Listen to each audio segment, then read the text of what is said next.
Good evening. Welcome to Telltale.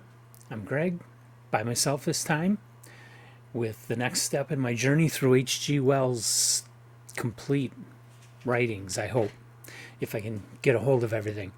The next book, written in 1901, published in 1902, is Anticipations. The full title of it is Anticipations of the Reaction of Mechanical and Scientific Progress upon Human Life and Thought. Mouthful. So, generally just call it Anticipations. If you search for that, there are two books that by H.G. Wells that have Anticipations in the title. This is the earlier one. It was published in 1901, 1902, somewhere in there. And you could, if you're interested in reading it, what I've got, you notice I'm not holding up a book. I just downloaded the free text from Project Gutenberg. This book is public domain, free to download. The Project Gutenberg text was very good. I didn't see any mistakes. Most Project Gutenberg texts, I do find something that's funky or misspelled or something. This one I didn't. Maybe there's something in there and I just didn't notice it. Anyway, you can get it for free. You can go on Amazon, buy copies of this. You can go into used book sources and find original editions if you want to pay a lot of money. But you can get it for free online and read it. And it's worth reading. This book's kind of a departure for me because it's nonfiction. It's more of a very long essay, which Emily loves those kinds of things, about certain subjects anyway. I typically just don't go for nonfiction. I mean, when I think of nonfiction, I think self-help books, cookbooks, political biographies, some writers' opinions about New York City, or somebody's travels, or downright school textbooks, and all that sort of thing. My eyes just glaze over. But there are some nonfiction books that really do get me fired up. And this one, well, because of my general dislike of nonfiction books, I'd prefer to read fiction. I wasn't sure how I was going to like this. But H.G. Wells has written a lot of nonfiction books. So in deciding to go through H.G. Wells' complete works, I decided to buckle down and just do it. Just read these. And this is, actually, I think this is his second nonfiction work that I've read. The first one being Certain Personal Matters. And then the early science fiction book, the one that I picture on the Telltale social media header, that one has a bunch of short articles that are speculative essays that he wrote for magazines. This is the first full-length book, because even Certain Personal Matters is more of a collection of articles he wrote. This one is his first full-length nonfiction book. And of course, with the coming of 1901, H.G. Wells wanted to change his writing. He wrote Love and Mr. Lewisham because he wanted to write a more serious novel, not the science fiction stuff he had become known for. And, then he wrote First Man of the Moon, and then he wrote Anticipations, which is nonfiction. It is a long speculative book of what he expected people to encounter in the 20th century, kind of looking forward, anticipating how science was going to change our world in the 20th century. And it's a very interesting book because reading it today, it's almost like somebody today is writing a history book of the 20th century with certain details that are mistaken, especially the type of airplanes that would be developed. This was only a couple of years before the Wright brothers, but it was before the Wright brothers that this was written, and he kind of got airplanes a little bit wrong as far as the specific final technology. But anyway, it was incredible how much he saw, how he saw that. He starts out by talking about how train travel was going to disappear and be replaced by the cars and trucks, which was right on the money. And he talked about a lot of other things that pretty closely did develop through the 20th century. Now, I'll read you a few excerpted quotes from the book.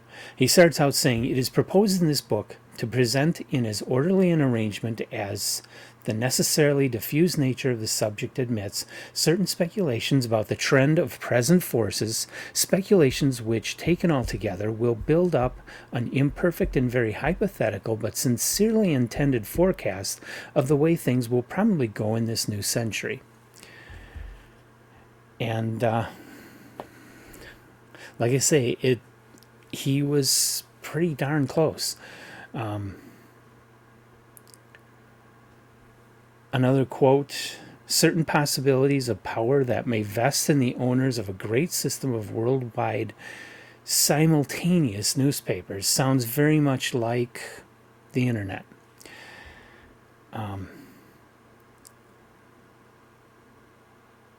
Simply to keep in power and out of no love of mischief, the government or the party machine will have to insist upon dangers and national differences to keep the voter to the poll by alarms, seeking ever to taint the possible nucleus of any competing organization with the scandal of external influence. Boy, do we see that a lot.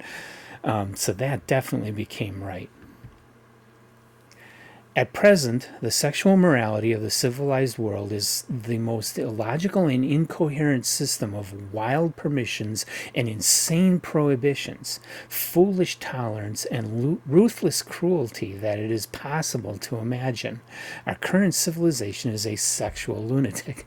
That's not a prediction, that's just his opinion. I thought that was kind of funny. All the Christian states of today are, as a matter of fact, engaged in slave breeding.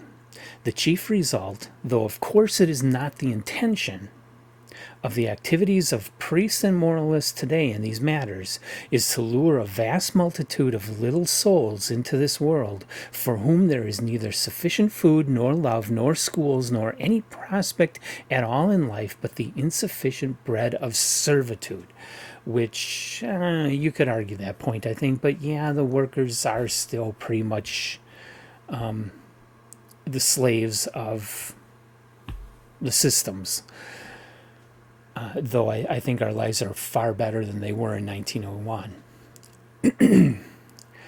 So that's my excerpts.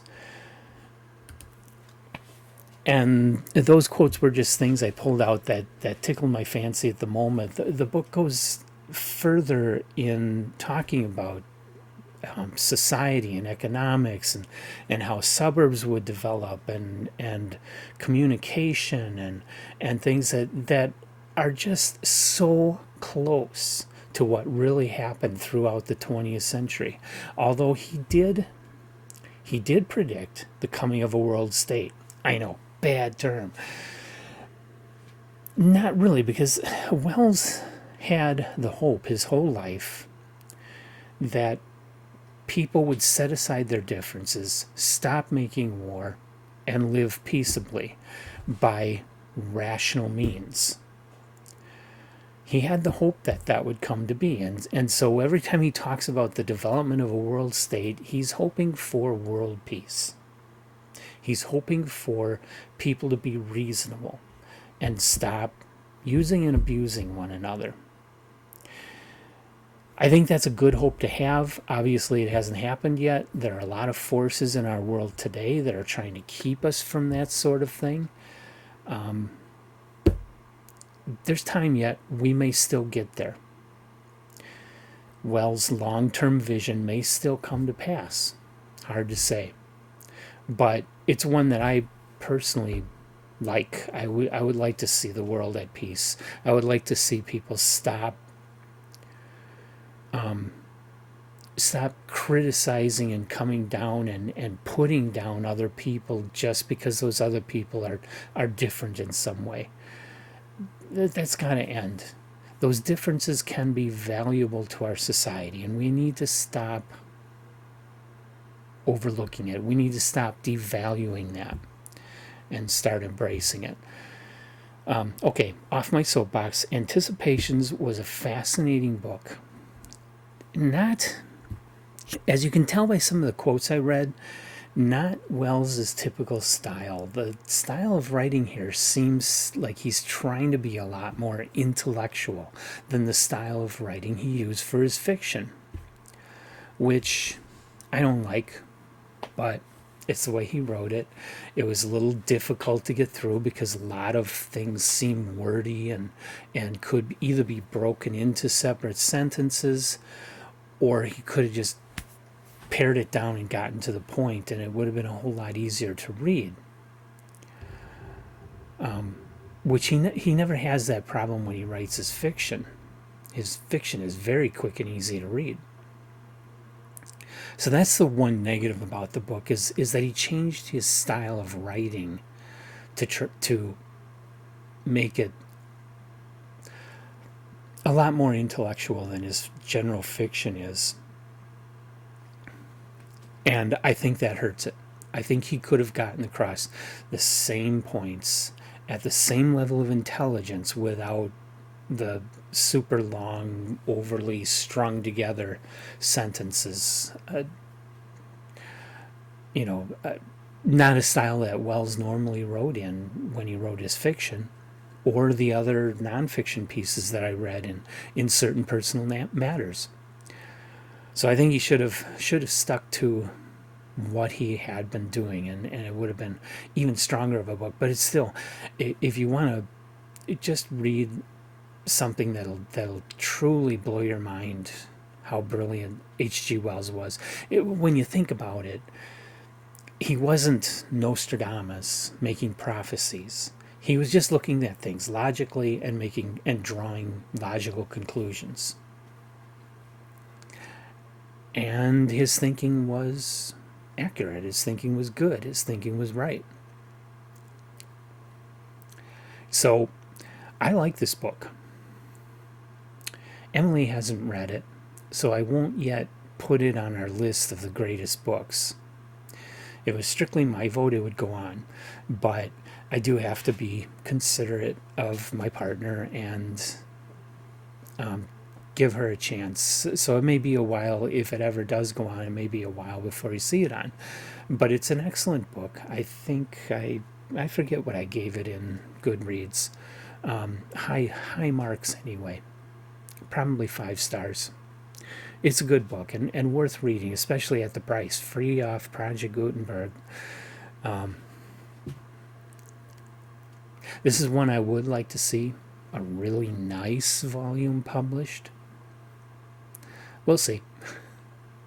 Till next time, this is Greg for Telltale. I have another H.G. Wells coming up 2 days from now. I'm putting this up on Sunday. On Tuesday night, I'm going to put up my review of H.G. Wells' The Invisible Man. So if you're looking for more of H.G. Wells' fiction, that one's going up. I read it last year, loved it. Haven't done a video review of it yet, so I'm going to correct that this weekend and throw together a quick video review of it and put it online on Tuesday. So look for that next. And we have, we just did Out of the Silent Planet. We have The Pit and the Pendulum coming up with me and Emily the coming Friday, January 11th, 12th, 13th? No, it's not Friday the 13th. Sorry. Pit Pit in the Pendulum is Pit in the Pendulum is January 22nd. This coming Friday the 15th, we have our year in review video, which was supposed to be this past Friday, 2 days ago as this video airs, but lots of gremlins, lots of technical problems. That one and Fallout of Usher, oh man, it was not a good week. Let's hope this video comes out of the camera okay. So far, I think it is. And we will see you then. Have a good couple days till my next video. Bye.